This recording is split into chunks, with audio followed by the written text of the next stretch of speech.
Now, everybody's got their own favorite ketchup and mustard, rock or pop music, NSYNC or Backstreet Boys. But I mean, let's be honest, everyone's choosing NSYNC, right? Now, when it comes down to builds in Diablo 2 Resurrected, I am no different. Each character, I have a favorite build, one that I like to play more than the others. That's what we're going down with today. All 7 characters, each one my favorite build. Now for myself, I'm going to go over the 5 criteria generally that I use in order to determine which build I actually like the most. It's going to differ for everybody depending on what you like to do.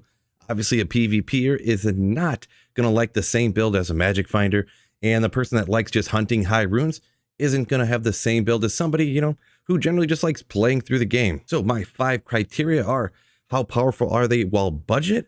How powerful are they endgame? Now it's a little bit different. I know it sounds kind of the same, but how fast are they? How much speed do they have? One of the biggest ones, to me anyways, is how easy they actually are to play. And of course, how good of a magic finder they are. I've been rocking this holy grail for quite a while now, so a character being a great magic finder is absolutely crucial.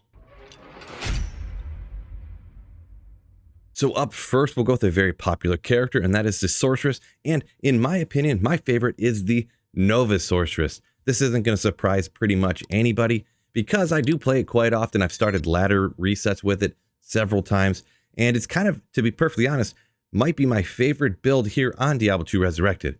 Now, a lot of you might remember back in the day before a bunch of patches eventually boosted other things up, Nova was the absolute go-to. We're talking, I don't know, probably like 2001, 2002. It did get nerfed quite back down, but in some recent patches here in Diablo 2 Resurrected, bump, bump, bump, it got boosted right back up. Now for budget power, you're absolutely great with just any type of caster gear. But once you even get a Crescent Moon, which only takes an rune, still incredibly budget, it really bumps up your damage. Now once you fly into the end game, you get that self-wielded Infinity. Oh man, this thing is probably one of the top clearing builds in the entire game. As for speed, you obviously have that ton of clear speed with this incredibly powerful endgame build, but also the movement speed is second to none on the Sorceress. You get to that 105 breakpoint and you can teleport around at lightning speed, just moving to the next magic find area or from pack to pack. Ease of play is absolutely amazing on this character. Now it has a Nova that flies out in a circle, kind of expanding out from your character, so kind of as long as you're close,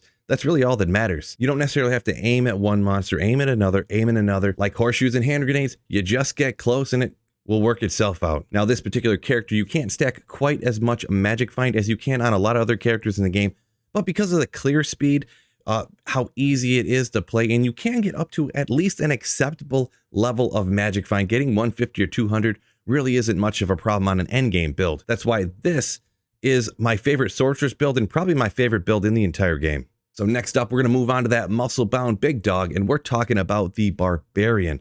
Now, this is one of the best magic finders in the entire game, thanks to that item find skill. Now, my favorite choice for Barbarian build is going to be the Singer Barb. Now, budget-wise, I mean, compared to other characters, it's really not great, but the thing is compared to other Barb builds, it's actually pretty dang good. It's one of the only ways to get a good area of effect on a Barbarian. It's super easy to get more damage by adding plus skills. You can dual wield a couple of spirit swords. And even if you have a slower kill speed, once you use the find item skill on the champions, it's almost like you're doing 2 kills at once. So really, if you calculate it out that way, the speed isn't really that bad even on budget gear. Now, once you move into end game gear, you can really start putting out more damage. Now, this isn't generally a player's 8 killer, but this is an absolutely amazing magic finder because it's really great at targeting champions, and it makes it way easier to take those champions out because you don't really have to locate them. Like once you see it, you don't have to scare away the other monsters, really. Similar to the Nova Sorceress, you shout, shout, shout. It sends out that radius of damage.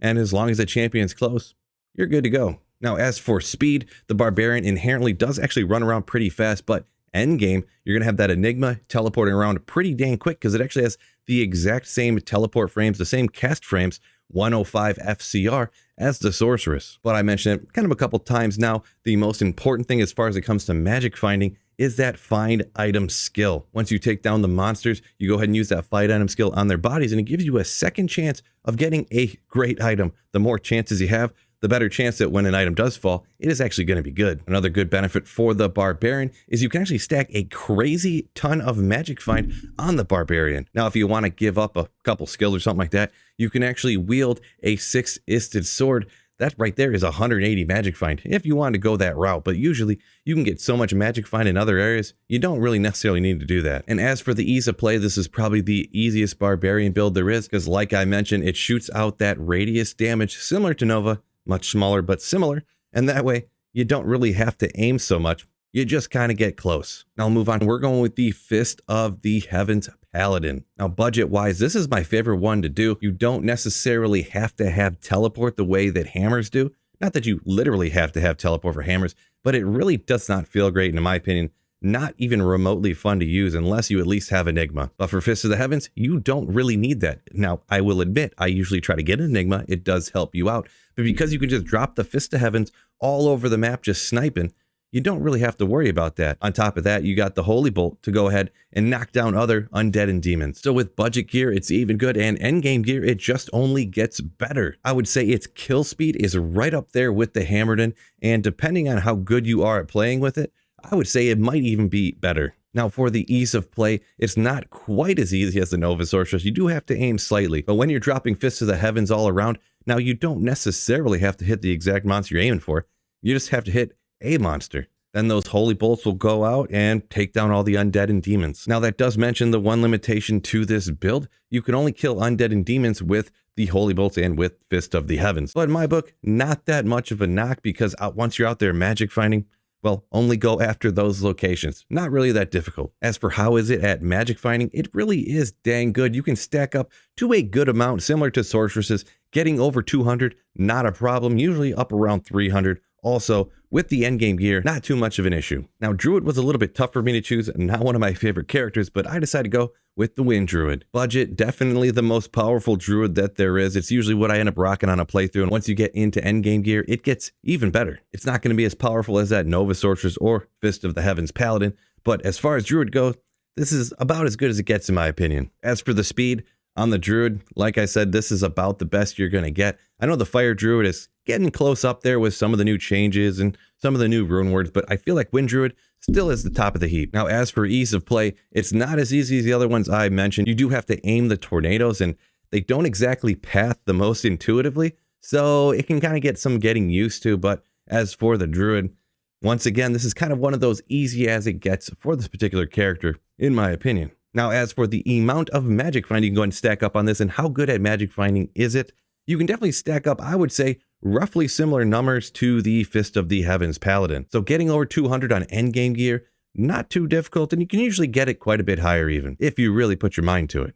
So it might sound like I'm talking about the Wind Druid a little bit underwhelmingly, but Druid, it just, in my opinion, this is not one of my favorite characters. But if I had to choose for the Druid, it is the Windy. Now we're coming up with one of my top builds right here, one of my favorites, and that is the Summon Necromancer. This is one of my favorite budget builds because all of these summons come up.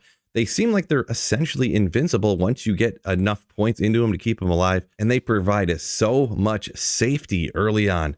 So they put out a little bit of damage, your mercenary puts out a little damage, one of the two monsters die, you start slamming that corpse explosion, and it's over for that pack of monsters. And also, once again, endgame, the power is bumped up huge. It just gets better and better. You get crazy, crazy, crazy high radius on that corpse explosion. You got your curses that one cast hits the entire screen.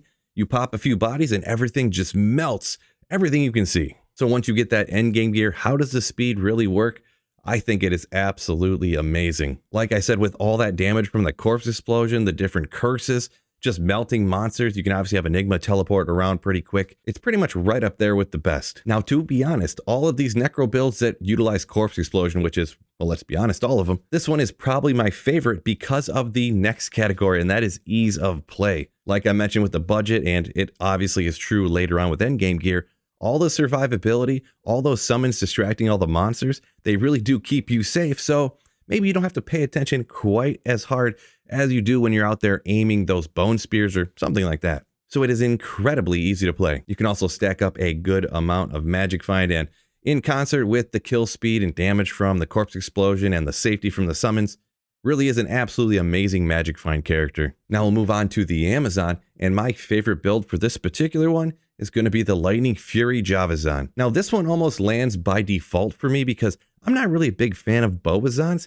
just a personal preference, and Lightning Fury Javazan kills so freaking fast. it's hard to really choose something else. Budget-wise, it is incredibly powerful. You can literally have a completely ungeared character, take a 1 gold javelin, go out there and throw some Lightning Fury Javazans and kill anything really that's in the entire game. The kill speed is stepped up like crazy. This is probably the fastest cower with endgame gear. It is probably the fastest Bale runner and Bale killer in the entire game as well, with that crazy high endgame gear. Now, its overall speed, I would put it pretty dang good. The only thing is its teleporting or casting frames is incredibly slow. So if you got to travel a long distance to get to where you're farming, let's say you are running Bale, it can be a little bit of a chore, a little bit of an annoyance, but it kills so freaking fast. I would say it still is top tier for the speed category. And how is it for magic finding? Well, to be honest, it's probably not one of the best magic finders in the entire game. It's really known as an amazing rune finder because it kills cows so fast. But I mean, for the Amazon, like I said, I'm not a big Boazon fan. Poison Javelin, not really my cup of tea either. So that means I'm going with the Lightning Fury Javazan. Now we're coming to last, and in my opinion, least. I know it's going to be controversial, and hey guys, don't come at me too hard, but I am really not a big fan of playing the Assassin. Now, with that knowledge already in your head, I'm going to go ahead for this particular one and pick the Lightning Trap Assassin. Now, there's a lot of different builds. Obviously, Mosaic is incredibly popular right now because it's so crazy overpowered. Even the fire traps work a little bit. You can go out and do a Blade Sin, but I would have to go with the Lightning Trap Assassin. Just classically, even for budget gear, it is pretty dang good. Once you get the end game gear, it really does slap things down a lot faster even. But to be honest, out of all these, this is probably my least favorite build. I just kind of don't necessarily like the playstyle of throwing traps down and waiting for them to kill stuff. The gameplay is just a little bit lacking to me, but I'm just really not a big fan of Mosaic, not a big fan of the fire. A lot of the things with the Assassin, I'm just not a big fan of. Now, I suppose with the traps doing all the killing, the ease of play is kind of there because, like I said, you just throw the traps out and boom, you wait for them to kill everything. But because of having to throw the traps down and wait for them to then attack, it kind of actually limits the speed of which the build goes. That's what I notice anyways. Feel free to disagree down in the comments. Now, as for Magic Find, you can stack up a perfectly satisfactory amount, probably pretty similar to the Fist of the Heavens Paladin or something like that. So for those reasons, that's why I'm choosing the Lightning Trap Assassin. Let me know any of these builds you'd swap out down in the comments. If you made this list, don't forget the like button and subscribe up if you are new to the channel. Peace out, fellas, and don't forget, keep slaying.